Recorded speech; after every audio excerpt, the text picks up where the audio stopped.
Hello my friends, आप लोग कैसे हैं? और आई एम वेरी श्योर कि आपने एक्ट वन पूरा सुना होगा। तो चलिए एक बार फिर से विलियम शेक्सपियर की कहानी हैमलेट को सुनते हैं। और आज मैं आपको सुनाने जा रहा हूं एक्ट टू। एक्ट टू का सीन पहला चल रहा है। पोलोनियस, आपको याद होगा पोलोनियस कौन है? पोलोनियस ओफिलिया का पिता है। पोलोनियस अपने सेवक रोनाल्डो को कुछ पत्र तथा धन देकर अपने पुत्र लेटिस के पास पेरिस में भेज रहा है। वह उसे निर्देश देता है कि लेटिस की जासूसी भी करे। ऐसा क्यों?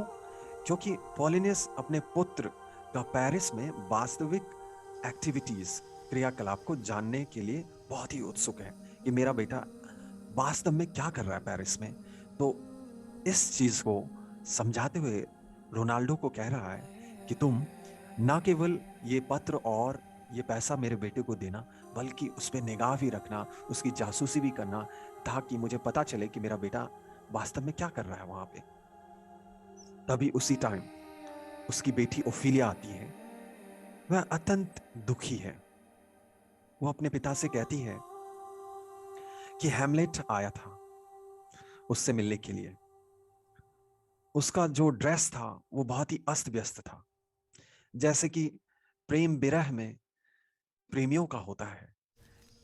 यानी कि उसको ख्याल ही नहीं है कि उसने किस तरह से ड्रेस पहना हुआ है। वह एक भी शब्द बोले बिना विचित्र तरीके से प्रेम भरी निगाहों से लगातार ओफिलिया को देखता रहा, ऐसा बताती है वो अपने पिता से। वह लगातार टकटकी लगाए देखता रहा, मानो उसके मन में विचार पड़ने का प्रयास कर रहा हो। तब भी एक शब्द बोले बिना ही ऐसा लग रहा था कि वो घोर निराशे में हो। निराशा उसके चेहरे पर दिख रही थी और लगातार वो ओफिलिया को देखता जा रहा था। ये सब बातें ओफिलिया अपने पिता को बताती है। पोलिनियस को अपनी बेटी की ये सब कहानी सुनकर कोई आश्चर्य नहीं होता है। उसे उस समस्या का जो की है, चाबी है, वो दिख रहा है। वो सोचता है कि ये सब बातें क्यों ना मैं जाकर के राजा को राजदरबार में बता दूं। अब पोलोनियस को विश्वास हो गया है कि हैमलेट का जो मानसिक संतुलन बिगड़ गया है, वो उसका जो मेन कारण है ये प्रेम है। यानी कि हैमलेट का पोलोनियस की पुत्री ओफिलिया के प्रति जो प्रेम है, यही इसके मानसिक स्थिति खराब होने का कारण है। तो इसीलिए अब उसने डिसाइड कर लिया है कि राजा को अब ये सब बातें बता देगा, क्योंकि इसका छिपाने का कोई फायदा नहीं है, इसको बता देने में ही फायदा है। अब सीन टू। अब हैमलेट मानसिक रूप से विक्षिप्त दिखाई दे रहा है, परेशान दिखाई दे रहा है। राजा रानी उसकी दशा का वास्तविक कारण जानना चाहते हैं। वे इसके दो सहपाठियों को, यानी कि हैमलेट के दो सहपाठियों को, उसके मित्र को, जिनका नाम है रोजेनक्रेज और गिल्डन स्टर्न।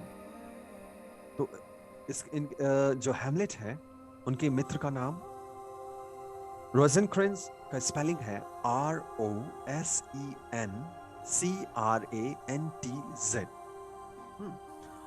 और दूसरे का नाम क्या है? Gulden गुलिस्टन, GUILDENSTERN। और याद रखिए ये कॉटियस भी है ना, दरबारी भी हैं और सहपाठी भी रहे हैं। किसका? हैमलेट का। तो राजा और रानी इन दोनों को हैमलेट के पास ये पता करने के लिए भेजते हैं कि इससे हमें हैमलेट की स्थिति के बारे में पता चल जाएगा, वास्तविक स्थिति के बारे में। वह घोषणा करता है, यानी कि अब पोलेनियस घोषणा करता है कि उसने ये चीज जान लिया है कि हैमलेट की मानसिक स्थिति खराब होने का क्या कारण है। उसका कारण है उसकी पुत्री ओफिलिया से प्रेम हो जाना। किंतु उसके पिता यानी कि आदेश पर उसने उसका प्यार ठुकरा दिया है और इसी वजह से हैमलेट अब परेशान है। हैमलेट के पागलपन का कारण उसके प्रेम का प्रतिफल ना मिलना है। यानी कि जो पोलेनियस है, उसने अपनी पुत्री से जो मना किया है कि आप हैमलेट से दूर रहो और मेरी बेटी जो दूर रह रही है, हैमलेट इस बात से परेशान हो गया है और वो उसका मानसिक स्थिति खो चुका है। ये सब पोलेनियस हर जगह फैला रहा है। अपने कथन के प्रमाणों में पोलोनियस हैमलेट द्वारा ओफिलिया को लिखा गया प्रेम पत्र प्रस्तुत करता है राजा के सामने। वह यह भी प्रस्ताव करता है कि वह ओफिलिया और हैमलेट की मुलाकात का संयोग बनाएगा और तब राजा और वह दोनों छुप करके उनकी बातें सुनेंगे कि क्या वास्तव में ऐसा है कि नहीं। इसी बीच हैमलेट किताब पढ़ता हुआ आ जाता है वहां पे। पोलोनियस के अनुरोध पर अन्य व्यक्ति वहां से चले जाते हैं। तब पोलोनियस हैमलेट की मानसिक दशा की परीक्षा लेने का प्रयत्न करता है। हैमलेट ऐसा बहाना करता है मानो पोलोनियस की पुत्री को जानता तक नहीं और वो उसके पुत्री के बारे में डायलॉग मारता है, यानी अपनी प्रेमिका के बारे में। देखिए यहां पे हैमलेट बहाना बना रहा है कि वो मानसिक तौर पे उसका मानसिक स्थिति क्या है, खराब हो गया है, और पोलेनियस के सामने बहाना मार रहा है कि वो उसकी बेटी को भूल गया है, जानता तक नहीं है अब। और किस तरह का डायलॉग मारता है, वो पोलेनियस को कहता है, मैं तुम्हें सलाह देता हूं कि अपनी बेटी को दुनिया के संपर्क में मत आने दो, लोगों से मिलने जुलने मत दो, क्योंकि इसी प्रकार से कहीं वो अनचाहे गर्भ को न धारण कर ले, कहीं वो प्रेग्नेंट ना हो जाए। अब एक बात बताइए, यदि कोई किसी से प्रेम करता है तो उसके बारे में उसके पिता से ऐसी बात करेगा क्या? तो हैमलेट बहुत ही चालाकी से यह दिखाना चाहता है कि उसकी मानसिक स्थिति खराब हो गई है। और उधर पोलोनियस क्या चाहता है कि मैं इसका टेस्ट ले लूं कि ये असली में पागल है कि नहीं। उसी क्षण हैमलेट के दोनों सहपाठी वहां पे आते हैं। हैमलेट उनका स्वागत करता है, किंतु तुरंत ध्यान मग्न होकर के कहता है कि जो उनके लिए सत्य है वह उसके लिए सत्य होना आवश्यक नहीं है, क्योंकि कुछ भी भला या बुरा नहीं है। बहुत ही ध्यान से सुनिए, क्योंकि कुछ भी भला या बुरा नहीं है, केवल सोचने से कुछ भी भला या बुरा नहीं होता है। कई बार ये लाइन पूछा जाता है एग्जाम में। कौन कहता है? हैमलेट कहता है। किससे कहता है? अपने दोस्तों से कहता है। दोनों मित्र हैमलेट की उदासी का कारण डीप में जानना चाहते हैं, किंतु वह कहता है कि उसे जीवन में और हंसी खुशी में तनिक भी रुचि नहीं है और वह इसका कारण नहीं जानता है। उसे कहीं भी प्रसन्नता प्राप्त नहीं हो रही। ना तो पुरुष उसे आनंदित करते हैं, ना ही स्त्रियां आनंदित करती हैं। तब उसके मित्र पूछते हैं कि क्या तुम नाटक करने वाले कुछ लोग आए हैं, उनसे मिलना चाहते हो? उसी क्षण अभिनेता प्रवेश करता है, यानी उस नाटक मंडली का एक इंपॉर्टेंट कैरेक्टर वो वहां पे आ जाता है सीन 2 में। और हैमलेट उनका मैत्रीपूर्ण स्वागत करता है। वह अधीर होकर, बिल्कुल व्याकुल होकर उनसे प्रार्थना करता है कि कोई दुखांत नाटक दिखाए और अपने परफेक्शन को दिखाए कि आप कितने परफेक्ट हो। एक ऐसा नाटक दिखाओ कि उसमें बहुत ही दुख भरी कहानी हो और इस तरह का आप अपना कला का प्रदर्शन करो। इस तरह से हैमलेट कहता है उस नाटक मंडली को। तब उनमें से एक को अलग ले जाकर हैमलेट अगली रात की द मर्डर ऑफ गोजागो नाटक देखने का प्रबंध करने के लिए कहता है और उसमें एक भाषण जोड़ने के लिए बोलता है। वो भाषण जो है वो कौन लिखेगा? हैमलेट लिखेगा।